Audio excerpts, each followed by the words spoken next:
Hi, thanks for joining us. I'm Stephanie with the Women's Empowerment Network, and I am here with a very special guest for our member spotlight today. I had the pleasure of meeting today's guest at VCon last year, and we spent quite a bit of time talking, hanging out, waiting in line to meet Gary V. So, like what, We 4 hours, I did. think.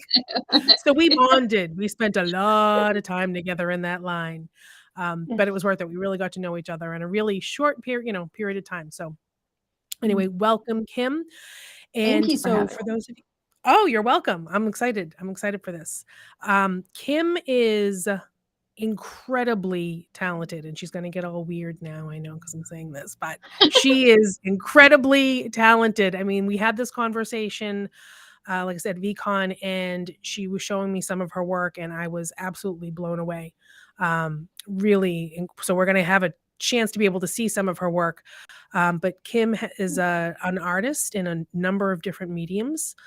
She is a photographer, a fine art photographer, a wedding photographer. And she's also an encaustic artist. And those of you that don't know, encaustic art is a whole other thing. She paints with fire, wild and incredible. And in addition to that, she also is a digital artist, and she has a couple of NFT collections of art that she sells. So I really wanted to talk to Kim today because there's one other thing we're gonna get to, and we're gonna really probably talk more about that. But one of the things that's so intriguing about Kim, I think, is that she really bridges the gap between the, physical art and digital art, web 2 and web 3, all those kinds of things as she plays in the middle. I feel like a lot of people, especially artists, tend to be in one camp or the other. They're like, oh no, we can't do NFT art. NFTs are the devil, and you can only do fine art. And Kim does, in addition to being so talented, she very effortlessly moves back and forth between those two worlds, which I can't imagine would be an easy thing to do. But so we're going to get to all of those things. I'm the super long-winded intro, but I just think you're such an incredible, interesting person. But one of the big things that she does is she also photographs coffee farms. She travels with an organization, and we're going to provide all the links so you can see everything.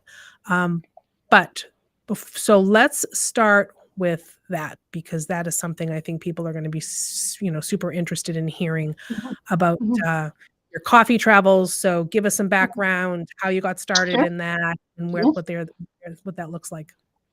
Sure. So when I was young, before kids, when I was 18 years old, and those are the years I'm like, what do I want to do with my life? And I knew back at that point I wanted to work in underdeveloped countries. It was, I mean, even younger, it just was something that was inside of my heart. I love people. I love stories. I wanted to tell their story, even as a young person. But, got married, had kids, raised kids, and that just wasn't in my path in those years. And so it was pretty amazing to me. I was a single mom, had 3 kids. My last child was leaving home, go to, move on. He graduated high school. And I had this just desire inside. I wanted to travel and get back into underdeveloped countries. And I didn't know how that was going to happen. It seemed impossible to me. And I was at dinner with some friends of mine who we just had a really good connection. I met them through photographing their family, photographing their portraits. And in a conversation, they were sharing with me that they were getting ready to start trying to buy farm direct coffee for their coffee company. And they had something going on stirring inside of them where they wanted to get more money to the farmers, eliminate the traditional way that coffee is purchased, and go directly to the farm and try to make an impact in the farm and the communities that the farm itself impacts. And I said, well, gosh, if you ever want anybody to go travel with you, I'll go with you.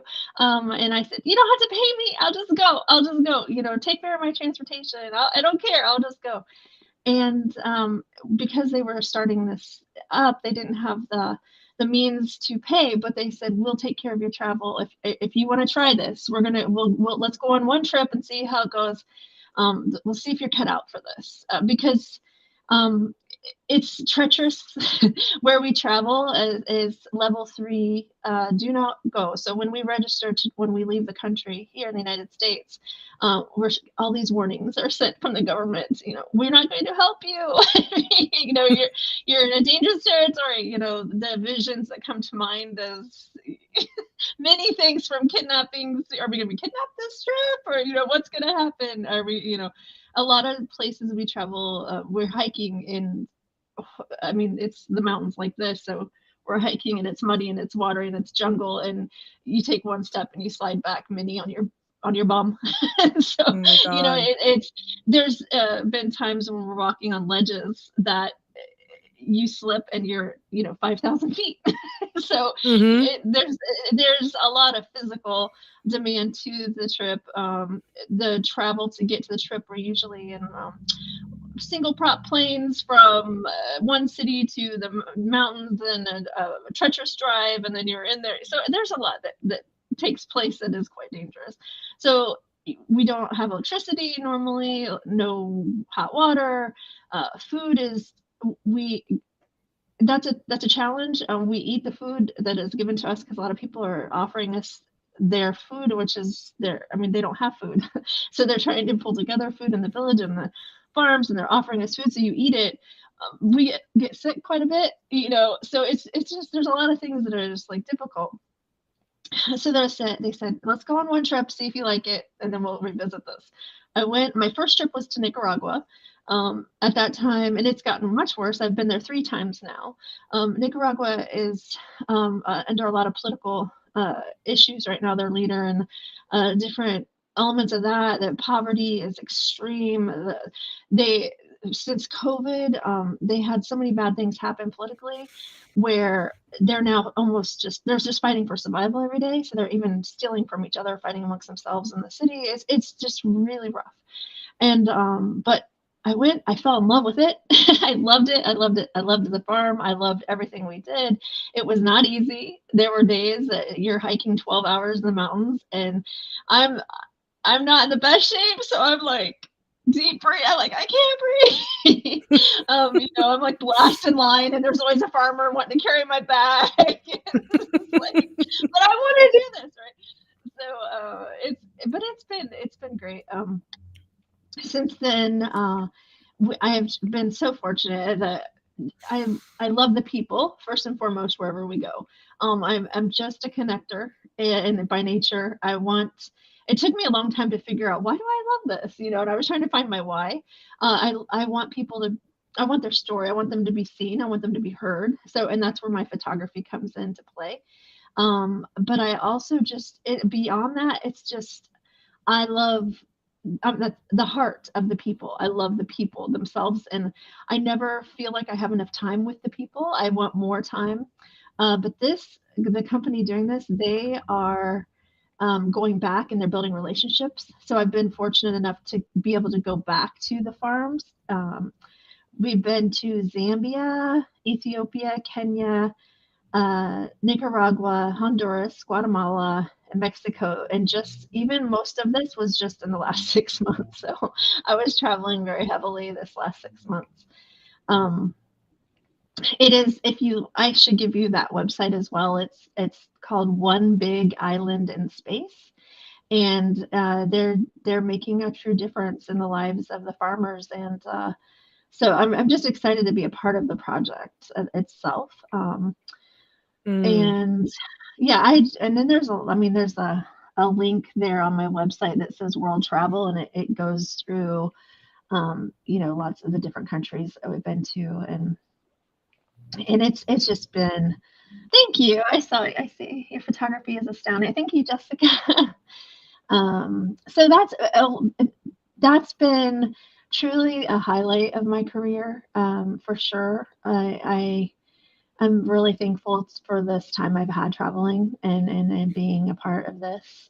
So I kind of feel like I just got the opportunity to combine my heart and my work into something, and in that. So yeah, that's the coffee travels, and there's things in the works there. We're trying to put together a gallery that might travel the prints, and a coffee book to sell, so maybe I can make a little money. So there's Mhm. something there.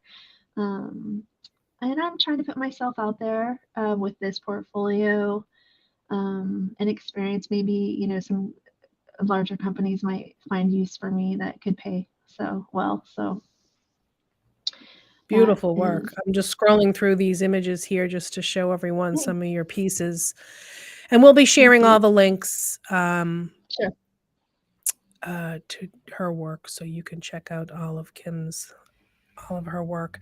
Now, one of the things I remember we had talked about, um, is that you've actually worked with some famous people in the past in I have. That's what photography. kind of yeah, yeah, yeah. Gosh, let me think. That was really neat. Some of it was just by accident. One day, it was like 8 o'clock in the morning, and a photographer friend of mine in town had called me. She goes, "Oh my gosh, Kim, I just fell. I broke my arm, and I was supposed to photograph Lily Tomlin and Jane Fonda." And she's like, "Can you do it?" And it was a private event. And I Yeah. said, I mean, I was like, "What?" That was my first time that I had ever been around any photographing famous people at that point. And I was thankful my kid because I had to leave. I was like, oh my gosh, is my batteries charged? Is my camera? I mean, my brain is like, what do I wear? Um, but when I got there, I found I didn't know this about myself. I don't get starstruck, which is an advantage because to me they were just people, and it was very interesting.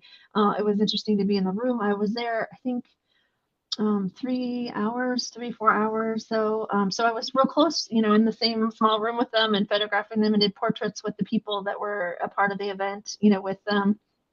So Mhm. it gave me a chance to really observe and enjoy that and know that I could do it. I didn't know I could do it. I was like, can I do that? Am I good at that? All these things that go through. And that was a really great experience. And then after that, it progressed to political figures. Um, Pete Buttigieg, I always say his name wrong, and photographed him for a day that was great. Our governor of Michigan, Gretchen, I photographed her. And then I went on to a really exciting time was Forbes 30 and under. This is a lesson maybe for other artists and photographers because this is one of those moments I'm like, oh my gosh, what did I do?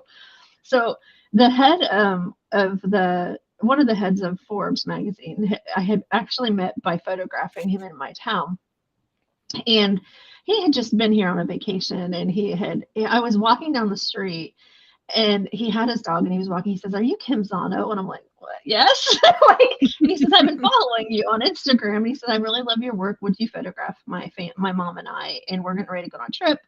And my dog. And I said yes, and we had this lovely photo session. And his mom and I just like she fell in love with me, and she kept telling him that's the best photographer in the world. Like she just was like so encouraging. And so from that experience, he had called me and he said, I was a couple years later, and we had talked about photography and stuff like that. And he called me and he said, we're having Forbes 30 under in Detroit, and this was 2018, right before the pandemic, right at the end. It was like October. And he said, would you come be the head photographer for the event? And I froze. And I was like, because to me, that is something I never experienced. My mind Mhm. immediately was a list of, I don't know how to do this. And I said, no. I said, I'll come shoot it for free. This is kind of a theme of my life. I said, I'll come shoot it. Um, for the experience first, and so that maybe next year then I can do it. I said, but I don't have any idea what that even means to be the head photographer for this event and what it really meant, which in hindsight I didn't know. I wish I had just said yes.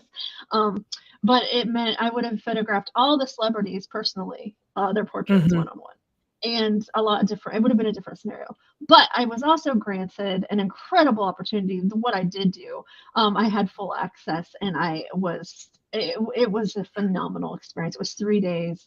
I was in all, when you're photographing an event like that, you're in all the rooms. And I looked behind me and I was like, I was on like the front of the stage for everything. And I looked behind me and everybody behind me paid 15,000+ for their ticket. And I'm here in front of them photographing. And it was just surreal. It was just like, holy crap. It was like Mhm. my work has that kind of value that you would want, you know what I mean? That I met amazing people. amazing people. Just listening to their stories, all the 39ers that were there, and I was in. They had these small rooms that they gave talks in, and I'm right there, and I get to hear all of their sharings, their stories. It was amazing. I loved every minute of that. Um I would like to. It was funny because then the pandemic hit. So right before the pandemic hit, now this is a glitch. They asked me, they were flying me to New York. I was going to photograph the fine art portraits of all the Forbes magazine execs. And we were Uh, working out the details. And then that's what it was. It was literally, it was like, then everything shut down. And mhm, so I don't, it was like I had gotten, so that's also when I started my coffee travels. mhm. So the coffee, I felt like my life was like, oh, maybe it's taken a positive turn in my career. And then everything shut down. And that stopped, all of it stopped. And so, yeah, but it did. It was, and that I would actually like to do that. So I've done number of concerts, really great concerts, events like that. Mhm. I've had a lot of fun with. Yeah. Awesome. We do So, have a couple questions. oh yeah, Jessica sure. had asked, Jessica wanted to know if you pair written stories with the images that you shoot. So okay, so yes, the best answer for that, if you want to dig deep, the one big, it's one ONE. We'll link it, but BIGG island in space, one big island in space. It is the CEO of the coffee company and his wife. This is their project separate from that.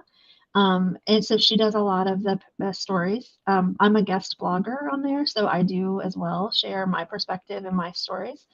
And I just getting back to blogging. And I don't know if it's on the website there. Do I have a blog on there?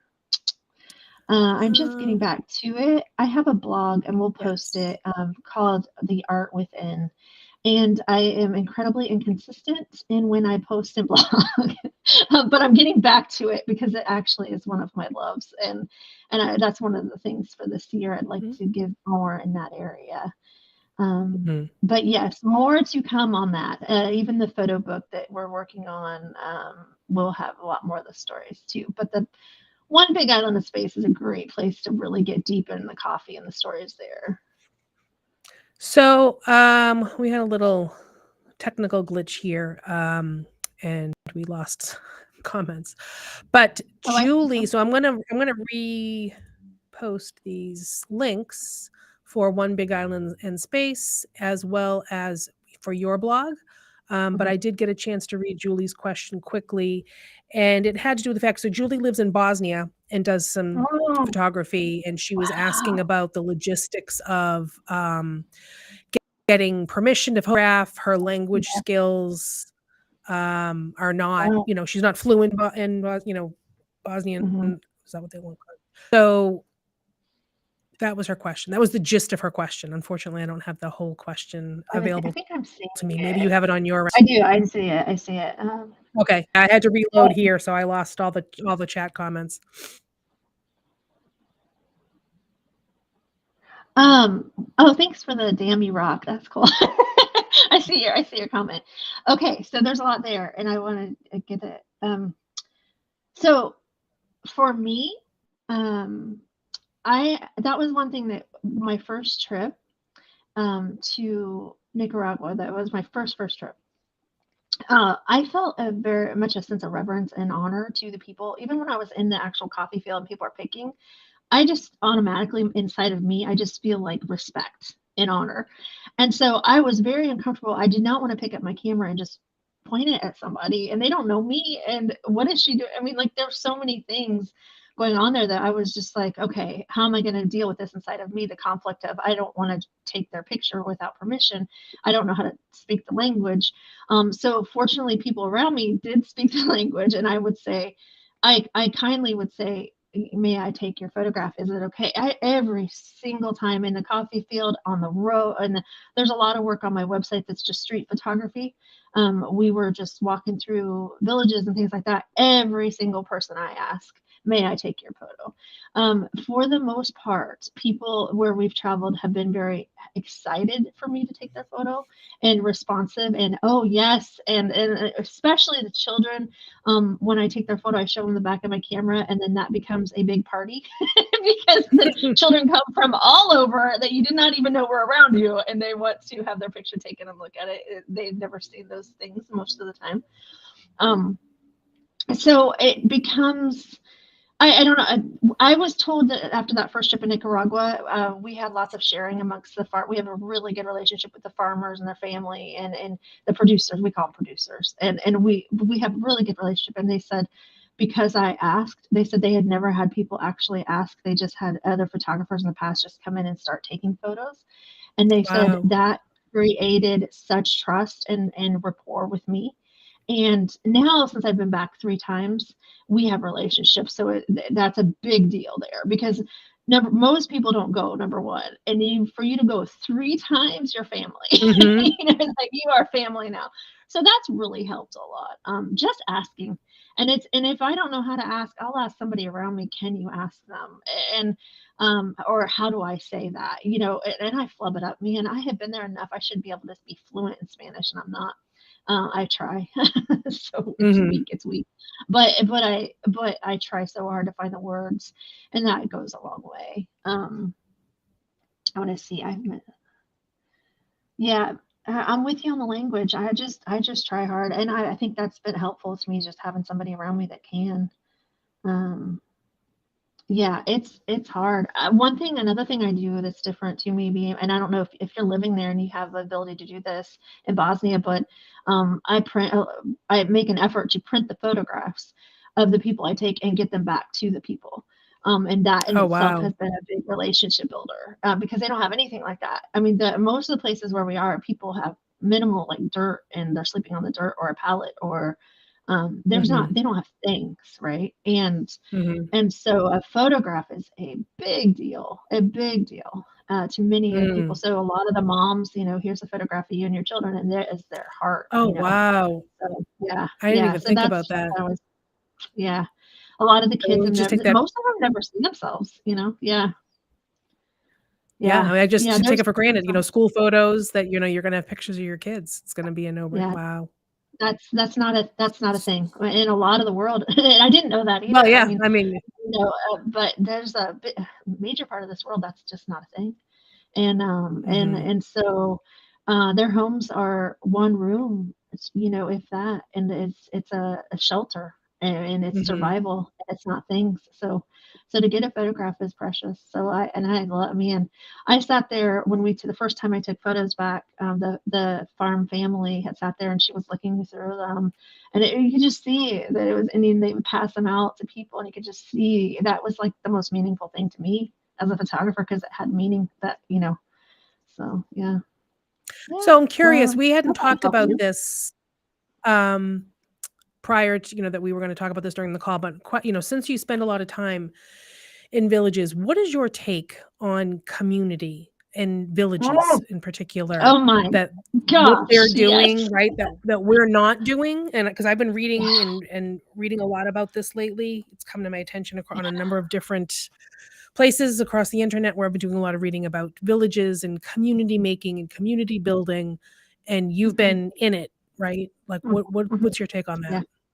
Oh my gosh. Wow. That has been something that's very real to me in the journey because I am seeing I've been in there enough that like there's no shock value anymore. I'm not shocked by the toddler walking around there's a highway and the toddler's walking down the highway. I mean, it's their norm. It's the norm. The villages, naked kids, it's normal. You know what I mean? Like Mhm, it's like you're it, survival for materialism, like even just clothes or survival for shelter, survival for food. Um, those are their everyday. So what I see is that that's normal, and there's a bigger picture for them of community and family and closeness and love and connection. The kids themselves, oh my gosh, the joy is unbelievable. there's nothing here I can compare the joy that I see when I travel in the villages. The joy in the children's eyes, their hearts, their laughter, their smiles, their desire to play and just be around you and be around each other. The children take care of each other a lot of the times. The parents are either, you know, moms are typically around the home, but they're working hard, right? They're just trying to come up with the next thing for the kids to eat. If they're not in the Mm. fields, the kids are just running and the kids are taking care of each other, but they're doing it with peace. I don't know how to, it's just crazy. There's peace, there's joy, there's love that you don't see anywhere else. There is Mhm. sense of community. So in the villages, they don't leave really. I mean, the people don't leave. So you've got grandma, grandpa, uncle, cousin, everybody's around you all the time, right? And so they have Mhm. that dynamic going on as well, like that closeness of family and friends. And you're always in it. They're always in it. And so they seem to people seem fulfilled in a different way in Mhm. that manner. Yes, there's a daily need for food and water and clothes, okay, but that need doesn't seem to make them give up and make them have nothing good in their life. Their Mhm. goodness in life is from those other things, and I love it. I love it. That's the thing in the villages, I think the most that makes me just I want if I'm not comfortable and haven't had a shower and all my clothes are dirty and there's pictures out there. I get there's pictures. I don't know.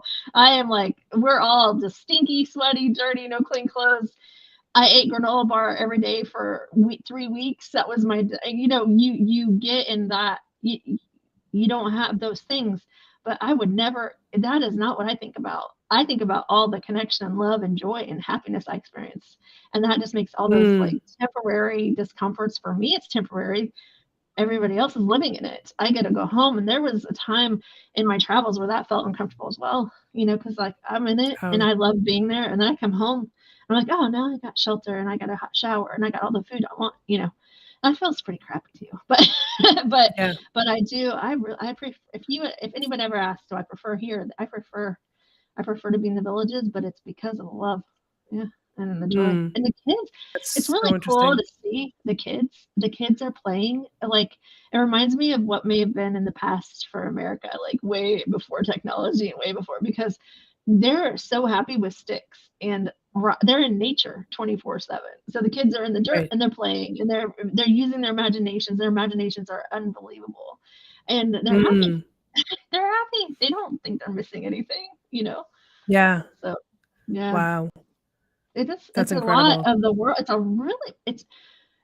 I think the thing that amazes me, it's a lot of the world. Like Mhm. it's not like I think there's a part that maybe before on my travels I think of like underdeveloped countries as like, oh, just Haiti or like whatever's been in front of us growing up in our Yeah. school lessons or whatever. It's in a lot of the world. I don't know. It's a lot. Yeah. It's a lot. It's a lot. It does not live like we do here in the States. Yeah. So Yeah. Well, I mentioned it earlier, we tend to be, being provincial, like, not realizing, like, it's not just us. We're not the no, only thing around. yeah, yeah, Um, so let's shift gears a little bit. yeah. You have just released, and I saw this work, before, Oh, the drop, but you just released, a collection of NFT photography, of fine art, mhm. nude photography, so I'm gonna cue that up. That was Love this work. Fine art, nude it's funny. portraits.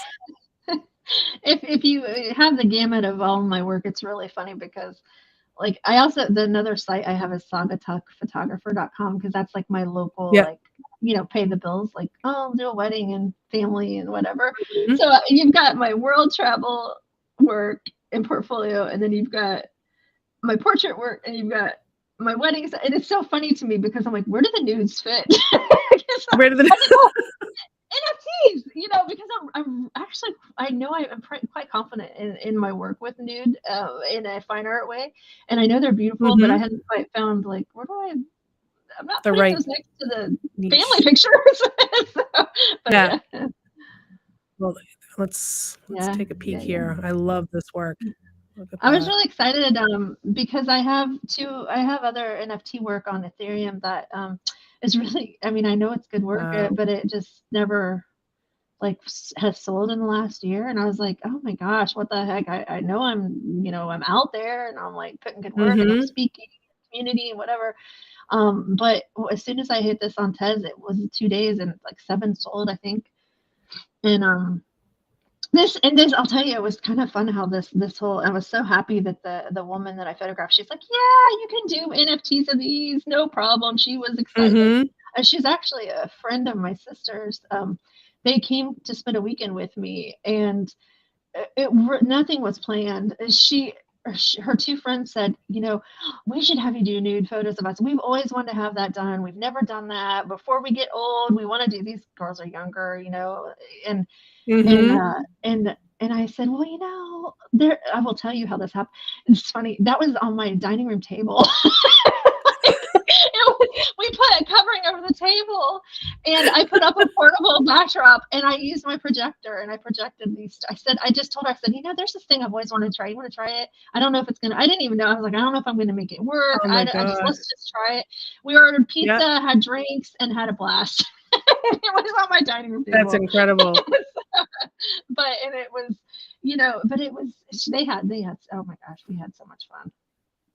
And but yeah, and of course she loves them and she's doing stuff for her apartment and things, with them. But Mhm. I was like, man, I never looked like that growing up. And in my 20s, if I looked like that in my 20s, I would have that on my wall so big. I didn't have it. So, but yeah, it was fun. Beautiful work. Well, since we're looking at NFTs, I already have your OpenSea, your encaustic work queued up Oh here. yeah, So let's yeah, take a yeah, yeah. peek at that. Thank Um, you to Jessica. She said it's all photographs and art. It all fits. That's very encouraging. Thank you. mhm.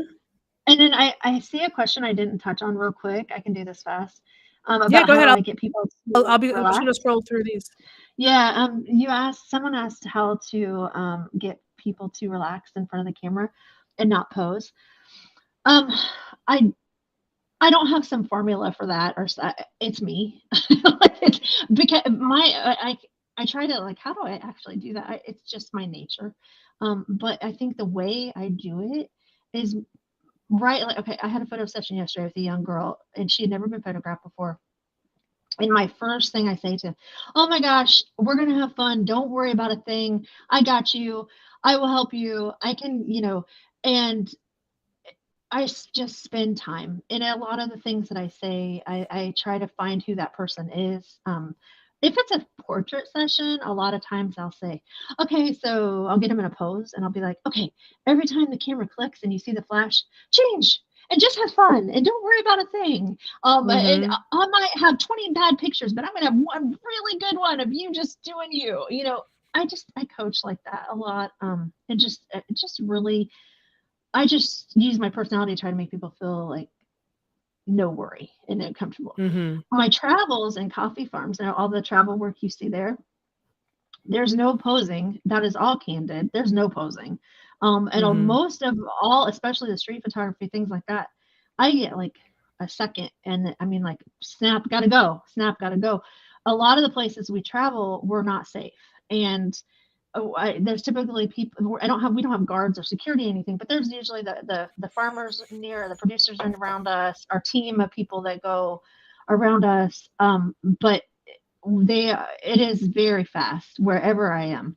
A lot of time, oh my gosh, there's a million images that I have seen on a car ride that I would give anything to be outside of my car with my camera and take these pictures that I'm seeing, but it's not safe most of the time. And so we're just trying to Mm. stay under the radar, not be seen, and that means I've got a second, and I see this image, I gotta click it, and I gotta go, gotta click it, and gotta go. And so I don't know.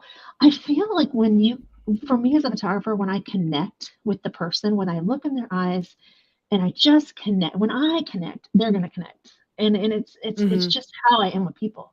I feel instant connection, and I feel like they feel it and they relax. So, Yes. Having met you, in real life, I can attest to that. You have a very grounding presence. It's immediately apparent that you're a safe person to be around and talk to. It's just part of the energy you give off. So I'm sure that's, because I think there are probably photographers out there that hear that and try to do yeah. that. And because Mhm. they're forcing it, they're not Mhm. grounded themselves. They're, trying to force it. So I think Mhm. there's a fair bit of that's you in there.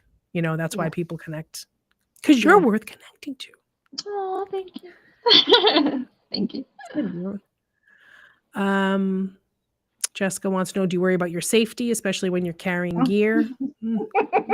Oh my gosh, do I? Yeah. So, sort of yes and no. There's a yes and no. Oh, there's an element of I have to be logic. I mean, I gotta be smart. I'm not ignoring the realities at hand, but I'm not letting them take over and control me. Before we go, I register with the government here in the United States. There's a registry online where it was okay. Here's where I'm traveling to, and they have all that information. They send back an email saying, travel 3, travel 4, do not go. We're giving you the information. We're going to tell you like it is. And then that part that's been interesting. When we travel, it's not what I do here. So when I'm in the United States, I have outdoor strobe lights and flashes and lenses, all the gear I could ever, this is what I shoot with to get the images. This is my style. When I go on these trips, it's one lens, one camera body, battery backups, and no flash, no light, no. It is as candid and natural light as you can get, and sometimes horrible conditions. And my mind will be like, oh, if I only had my strobe light, I could rock this, or whatever. Mm-hmm. But it is all about staying underneath it. I was there's okay. So sometimes I'm more worried, and then I get there and there's nothing to worry about. When we just went to Ethiopia, and when we went to Ethiopia, they were having war, and I was a little more concerned because a lot of the media and a lot of the messages we were getting was how bad it was, and I was like, oh, okay, I'm just okay, I don't know if I took maybe a little more extra granola bars, I don't know what to expect. I didn't take as many things. Um, it, we actually started traveling. One of the people, the CEO, is traveling with a satellite phone, because they were able to connect with, if we needed extraction, insurance, like insurance that extracts us if we're in danger. There's a button on the phone we can push that, the United States government will get an alert, and they will be able to see where we are and tell us turn right, turn left, turn left, and try to get us out of there if we get kidnapped. Wow. There's a plan for that and how that goes down. So there's a lot of plans in place. That doesn't mean, there's also the element, a lot of places we travel, if you fall and break your arm, which I can actually talk about that in a minute, but if you fall and hurt yourself, you don't, there's nothing there. They cut your arm off. Okay. Because there's no hospital. There's no, we're Oh my not, God. that's the solutions to things are not as we would do here. So there's a lot of danger. There's a lot of risk, but I have not cared, and I haven't been worried and scared enough. And in fact, I actually felt like maybe I had a dysfunction for a minute, because I'm like, huh, I could just not, like, I have been in these places now enough, and there's time there's a lot of opportunities we had to face fears. There's been hotels where there's no doors on the, there's not a hotel. You go in your room and there's a, if you're in a bathroom, like a cheap bathroom, there's like a push button door, maybe like the real flimsy door, like that's Mm-hmm. your hotel. There's no safety, right? There's Ugh. been almost fallen off mountains on drives that were not real roads, and the mudsliding. There's Mm-hmm. um, one night in Guatemala. This was maybe, I don't know, one of my scariest nights. Guatemala, we were staying. It was right on the Mexican Guatemala border where the drug cartel wars are, and we knew, like, with the whole drive, we had taken a prop plane, landed, got into the farmer's vehicle, and we were traveling 3 hours to the farm up a mountain. And he, of course, the whole time there, he's like, we never travel at night. It's very dangerous, like all this stuff. And then at the end of the trip, we had to leave in the middle of the night. So I Oh was my like god. looking around, like, he said not to travel at night. And it was a pretty scary ride, and it was very scary. In Oh fact, my that was one god. night that because we were going high speed, we were in very dangerous conditions. I put my earphones in. I honestly thought that, and I thought I was like, this is kind of funny. My son is a musician and just came out with a new album, and he had sent it to me that day. So I put his Mhm. music in my earphones, and I had to close my eyes, and we just drove. And I thought, I may die tonight. And I'm like, I'm okay with that. I had peace. And I said to my family, I have told them many times, if something happens to me when we're gone, I'm doing what I love, and I'm so Mhm. happy. And so Mhm. that's where I come to peace with that. But yeah, there's definitely high risk. So Definitely but I some danger. actually I kind of like it now, and I'm not sure that that's healthy, but I do. Like, and I, in fact, I've said to the people that I travel with, I'm like, I could do some more photography and be okay with that because I don't mind, and I don't mind the risk, and so we'll see what happens in my future. But I'm on a break right now, so I did get Mhm. injured, and I'm not sure the rest of the story may come in a few days. But it was a very simple fall. I didn't think I was hurt at all, and it was. I had my gear, my backpack, my camera in one hand, and I was jumping over a creek. We were all doing. We're in line. We're jumping over this creek, and the mud gave way, and I slipped, and I somebody was trying to grab my hand. I don't know. I said let go, and I tried to catch myself because I'm like holding my camera right, so I'm like trying to catch myself with one arm, and I got up and I'm like I knew I was sore, and I'm like I'm okay, and I just like kept going. Like I just I'm like I'm not dying, I'm not bleeding, I'm broken. Let's go, And one Mhm. of the there's a doctor on the trip with us, and I said it kind of hurts right here, and he's like oh you probably strained it, whatever. So I get back home. I go to the Get the doctor, hatchet. and yeah, I, but I got home, saw the doctor. Doctor sent me to ortho. Ortho doctor checks it out. He says, "Oh, you strained it. I think you're too young to have it. That's what the answer was. You're too young to really. You just strained it."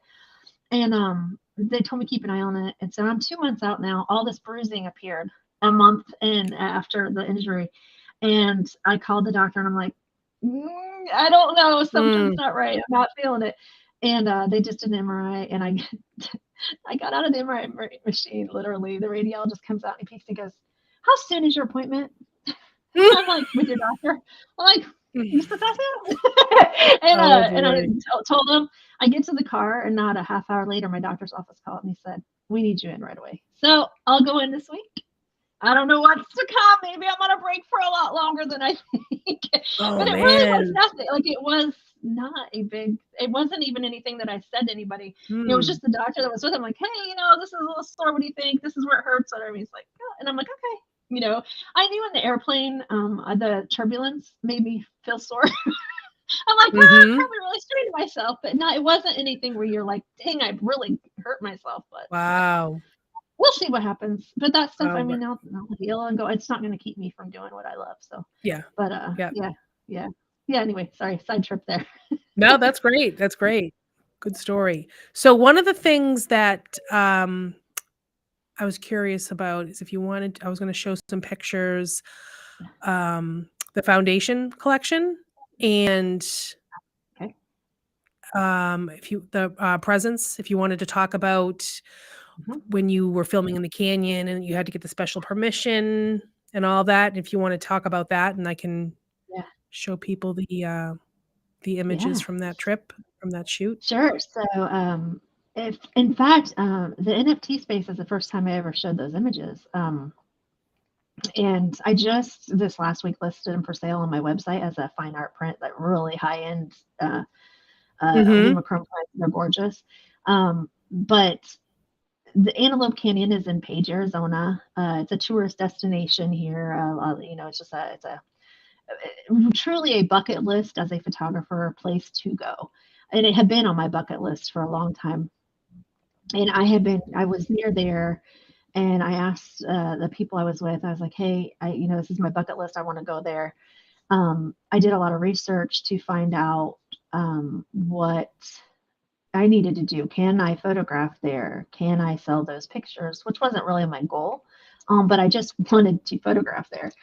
I Mhm. found out you do have to get permission. You have to have a special guide, a Navajo guide that is part of the Navajo Nation there um, for your guide, and that's the only way you can use a tripod and photograph. You pay for that, several $100s, maybe pushing $300. I don't remember.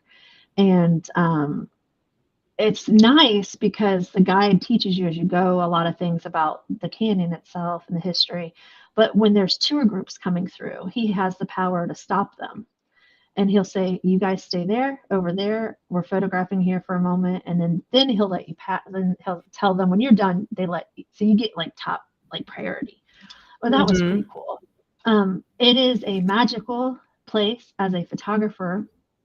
It is a very technically difficult, probably one of the most technically difficult places you can photograph, in my opinion, around here. I don't know. I'm sure. Um, as far as technical, so it's extremely dark there, low light. You have to be on a tripod.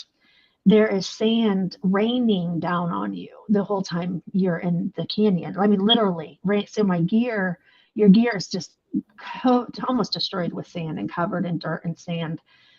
In order that shot there that you're looking at, Oh, sanctuary, sorry, let me in go back. order to get that shot, I was sitting in the, and you don't know what bugs are where, but I was in this crevice of a canyon pressed. I was sitting on the ground underneath, like there was all this rock right around me, right? I'm like in this cave like area, my tripod there.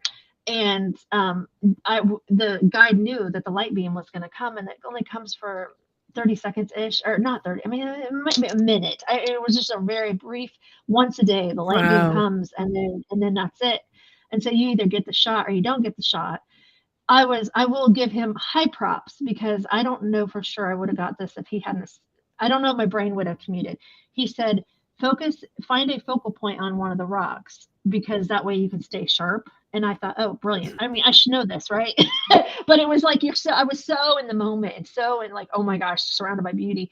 I was really glad he said that because I focused on the head shape there, the rock, which Mhm. gave me in that, and I got the shot. And it took, I think I got 3 takes at this, and I got one of them to be what this one, which I could sell. I felt like was like quality. And then the light beam's gone. So I was Beautiful. ecstatic to see that I got that shot.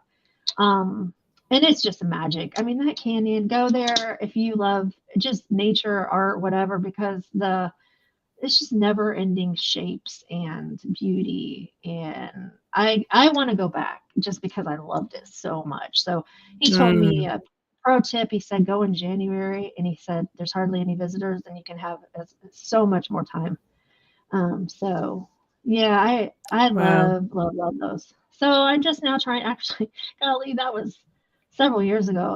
And I put it up as an NFT. They have not sold. That was actually, I mean, I can tell you as an NFT and being in the NFT space, and when I was first coming in and trying to learn, and I mean, you're learning every day and things change every day. And so I'm just constantly adjusting to how to sell my work, even how to get it out there in NFTs. And the response I had to this collection at the beginning was like the first post had like 300 shares. I mean, it was insane. People were loving it, but they were, and I think I had asked other photographers that had been selling in the space, like, what do I price this at? I don't know. Because our mentality here in like just web two and in life with fine art is, you're selling this piece at several $1,000s and it's 101 and it's gone forever, and your price is there, it's gone forever. But in web three, if you're on the right platform, you've got royalties, right? So you sell and then you get another Mhm. percentage later, which helps. That's a little different to adjust to mentally. And then it's been hard with those. People love them. There's collectors that I've heard say, price it high and don't worry about what the price is. I had it priced at 1/8 at one point. And everybody said, no, that's appropriate. You can price it higher, because, but they sat there for a year. So I lowered the price some. And I've just been trying to help people get to know me a little bit. And maybe they'll But there's a little thing I want to do, and I might, if it doesn't sell soon, I might do this, and I might just do it for just to do it. The one of Sanctuary with the face and the light beam. Mhm. I was like, I thought, what would it be? Because I heard a talk on this once. A similar photo to that was sold by a photographer for $1 million.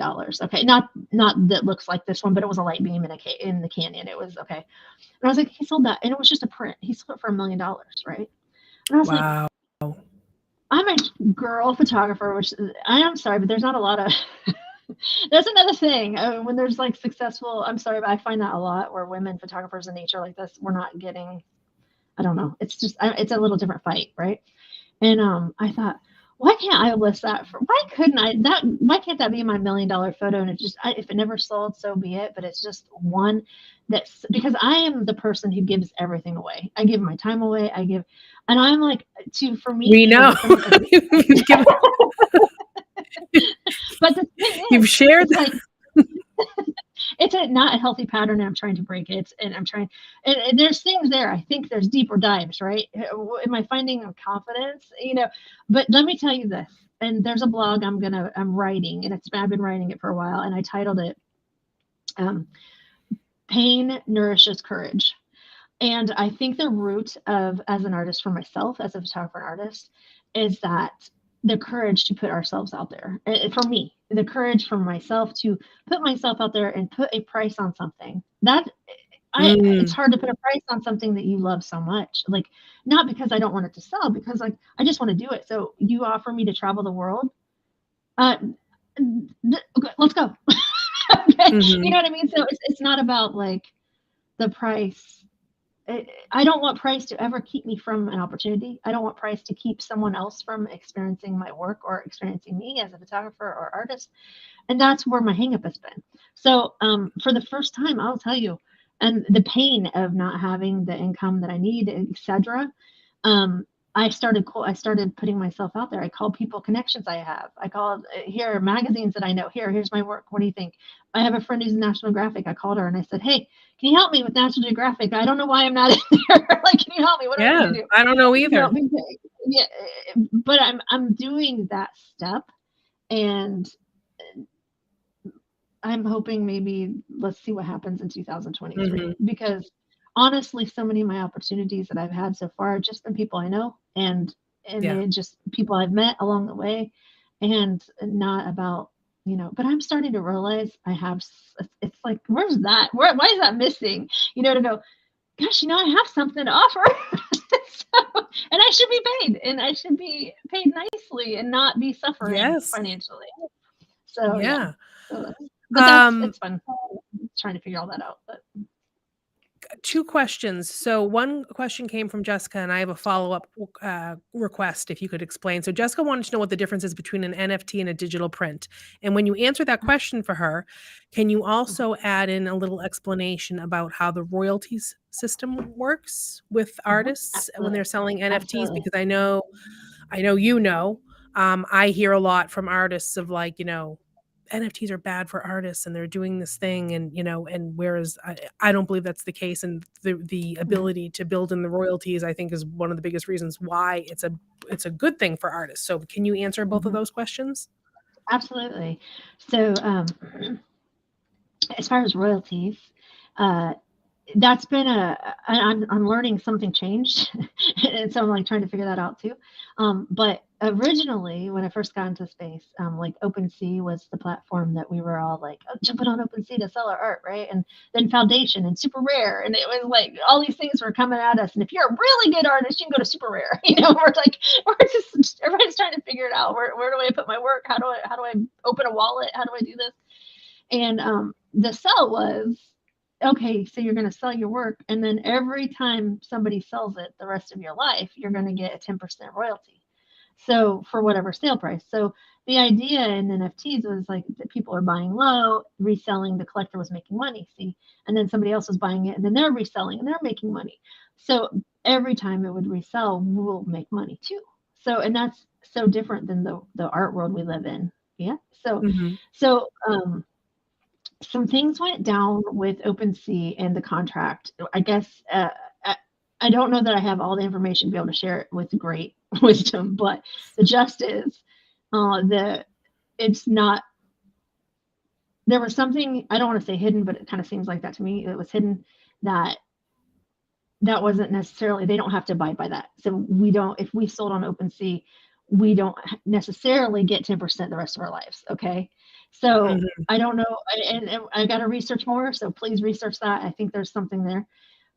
Tez, where I switched and sold this last collection of the leading lines, and foundation, my understanding so far is that I'm safe there. That Tez Mhm. is saying in all of their black and white, they are saying, yes, we support royalties. You're getting royalties. We support our artists. So you set, so like the leading lines, right? So I sold for the first one of them sold like $10. Okay. I have written in the contract that 10% of every future sale, I get 10%. Okay. I know someone had, one of the collectors bought it and they've listed it now for $750.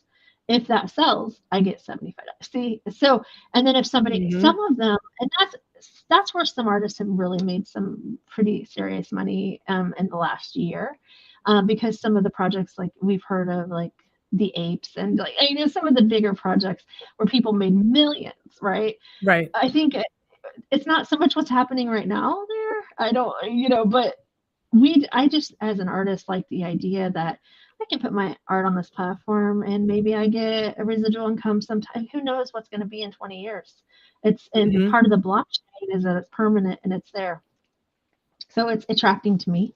Um, the biggest thing for me in the NFT space, honestly, has been community. And it's just been the spaces, joining in the spaces and listening to other artists talk and share and getting up and talking and sharing in the space, and artists and photographers from all over the world. And that's been like the coolest thing of the whole, all NFT space to me. It's just been just that. And learning and challenging my mind there, having people, a lot of the NFT space, like the photographers and artists, will talk to anybody, you know. And it's like Mhm. if you have a question, message them. You have access to people that we don't really wouldn't know or have access to, and in a really beautiful way. So I really like that. Have I seen changes since the NFT market crashes? Since, not in the community. I don't know. Honestly, the last, I feel kind of out of it. I'm just getting back in. When I was traveling so much in the last 6 months, I was off the grid, and most of the places we don't have power or internet or anything. And so, I when I got back, I've just spent about 4 weeks of just diving back into NFTs, since I was gone. And I felt like a lot of things changed, that I'm just trying to grasp, like just, um, more technical things like, are we getting royalties or not? Oh, we have Mhm. new space. There's new platforms every day to sell on. Um, I don't feel I don't feel anything from a crash perspective. Like I just feel like I jumped right back into spaces and had people that, Yeah. but that's how I like it. Like I just like talking to the people and learning. So for me, I'm not anybody that is selling like, you know, I'm not exchanging. I'm not, you know, I'm not doing crypto exchanges and things like that for Yeah. profit. I think that there's a big, gap between those 2 things. It's like the dot-com bubble, it's the same thing. It was overvalued, there were a lot of garbage projects. People started to see that, and then and now all of a sudden you have people that are serious about being in the space that wanna actually create something that aren't in it Mhm. for, a short-term cash grab, and that's going to be, I think, the people that are positioned to take advantage of it. So, you have your work there and, I would like to think that someone's gonna come across it and see the value in it, because it certainly is, I've spent some, a fair bit of time looking at different artists' work on different platforms. And, I remember even, like I said, at VCon, you showing me, and I was like, what is that? But I couldn't get over it. I mean, just incredible Yeah. work. All of it from the coffee farms to the encaustic art. I mean, everything that you Yeah. touch is magical, I think. Thank you. Um, Thank you. so I definitely would love to see that, recognized on a larger scale. And yeah, you belong in National Geographic. I mean, that is wild that Yeah. I think that you haven't gotten more notoriety based upon what I've Well, seen of and your work. I think that block is myself. Honestly, I haven't put myself in a spot to be seen. And Mhm, so I try to mhm. help other people be seen and heard, and now I'm like, "Oh, maybe I should do that for myself." So, yeah, Maybe. Yeah. maybe. It's tough. I mean, it's a process. It's a process, but you're doing it. Yeah, yeah, You're yeah. here today talking about it, so that's good. Yeah. Um, so for any of you out there that want more information, I'm gonna drop the how about the, how about your link tree? How about that?